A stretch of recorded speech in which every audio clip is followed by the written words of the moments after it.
From the News Channel 5 Network, this is OpenLine.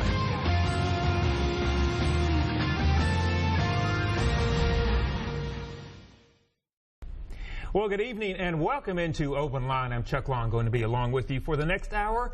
Tonight on Open Line, it's Ask the Expert, and we're talking about your teeth this evening. We're asking the endodontist, and we always like it when Dr. Richard Horwat is here. He knows his stuff, and a lot of you always call him when we have our Ask the Expert, Ask the Endodontist. Going to be a great show. Going to get right into it. Dr. Richard Horwat from Bluegrass Endodontics. Great to see you, Dr. Horwat. Nice to be here again. And I tell you, like I said, our phones always get very, very busy because I think not only when it comes to, I have a question for the dentist about I have a tooth that has broken off and the nerve is exposed. So how would you fix something like that? It depends. You definitely want to go to the general dentist, and that way we can assess it. We can take x-rays. We can find out the extent of the fracture. With the nerve being exposed, your teeth don't generally just break unless there's some type of trauma involved. And usually if they do break in, there's trauma, there's probably some type of underlying cavity as well. So we need to determine the extent of the fracture first off and find out what your options are. And then we'll go over the risks, the alternatives, the benefits to different treatments. And then we can both come up with a game plan to find out what's best for you. But generally speaking, if you do have a fracture or you have some type of damage to the tooth or some insult to the tooth or injury, and there is a nerve exposure, you're more likely than not, assuming you want to keep this tooth, you're going to need to get this tooth root canaled. The nerve will die if it's not dead already. And your only other option, unfortunately, would be to remove that tooth. And of course, if you remove it, you have replacement options as well. So again, you're going to want to check with your general dentist so that we can come up with a treatment plan that will suit your needs.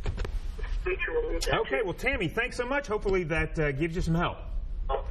What we're going to do right now, we're going to take a little break, and then we're going to come back. More questions with Dr. Horwat. Write them down. Give us a call, 737-7587, and we'll be right back with more Open Line right after this.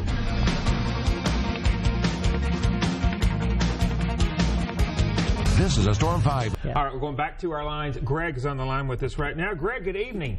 Do you have a question or a comment for Dr. Horwat? Yeah, I do.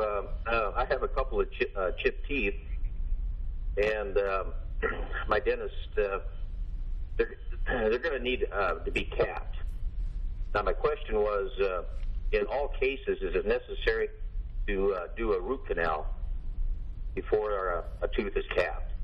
No, and that's a great question. You know, 19 studies are showing that 19% of teeth that are crowned are going to die for just even no reason at all. They've done animal studies and things like that where they took perfectly healthy teeth.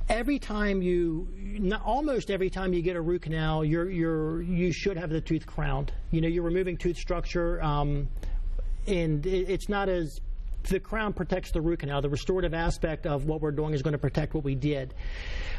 You don't necessarily have to have a root canal prior to every crown, but that's what I was wondering, because some dentists, to my understanding, when a tooth does have a root canal, doesn't it become just a little bit more brittle or weaker? We describe it that way.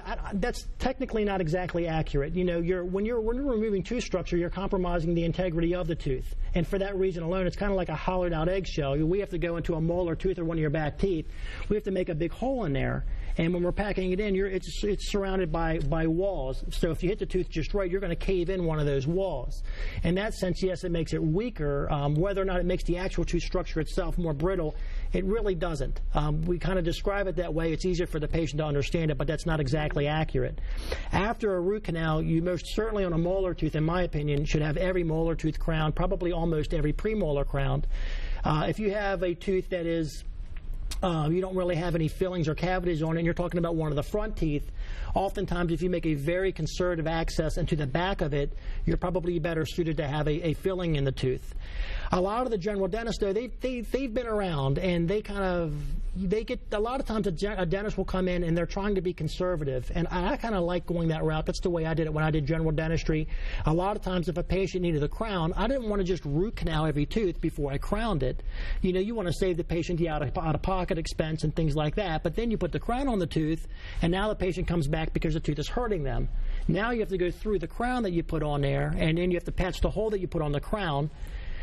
The integrity of the crown is generally okay, but sometimes the patient or the general dentist doesn't like the idea that they put this fresh crown on there, and now they have a hole in it with a patch on it, and they don't want to do that. So sometimes the dentist will cut to the chase, and they'll say, well, let's just go ahead and root canal this tooth. Let's not take any chances. It's borderline. So a lot of times they'll root canal the teeth, and you just like any type of profession, you have people that are conservative with what they do and a little bit aggressive with what they do. It kind of depends on your general dentist. Well, thank you. I appreciate that. Thanks for taking my call. Yes, sir. All right, Greg, thanks for calling in. Have a great evening. You too. Thank you. All right, we have a lot of you on the lines with us right now. We do have to take a short break here on Open Line, but as soon as we come back, we will get right back into those calls. So come on back with us.